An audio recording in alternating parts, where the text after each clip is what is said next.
It's official. Alicia Limtiaco has left her Attorney General's job to become U.S. Attorney for Guam and the CNMI, less than 6 months before the next general election. And John Weisenberger's appointment as AG is admittedly a safe bet for aspiring candidates and the Camacho administration.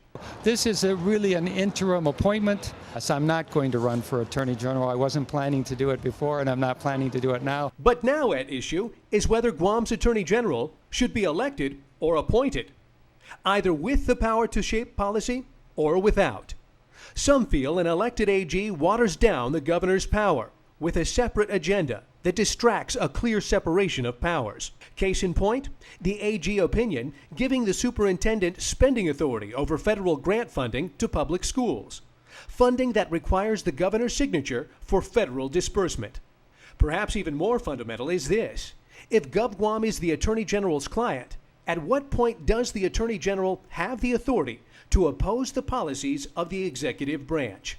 My study of civics said there were 3 branches of government. About a dozen years ago, Guam delegate Robert Underwood and Congress amended Guam's Organic Act, giving local lawmakers the option of letting the people elect an Attorney General.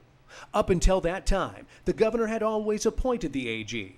But Vice Speaker B.J. Cruz says Underwood's idea has run its course, that the office of the governor needs an Attorney General that sees eye to eye with Adelup.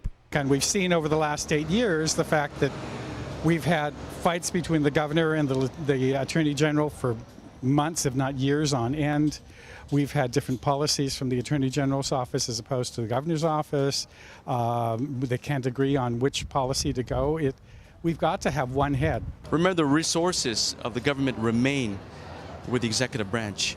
On Friday, Senator Cruz introduced a bill calling for the governor to appoint Guam's AG, specifying that the intent of the bill would go into effect immediately if signed into law, conceivably taking candidates' names off the ballot for AG this November.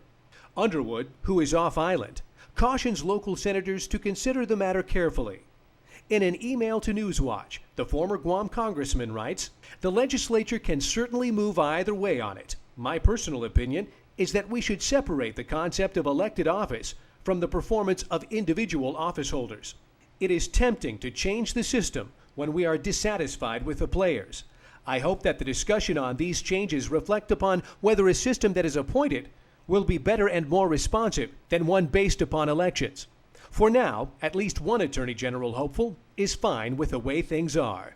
You know, it's something that the legislature, it's their prerogative, and of course the law right now is, the AG gets to campaign, and we'll see.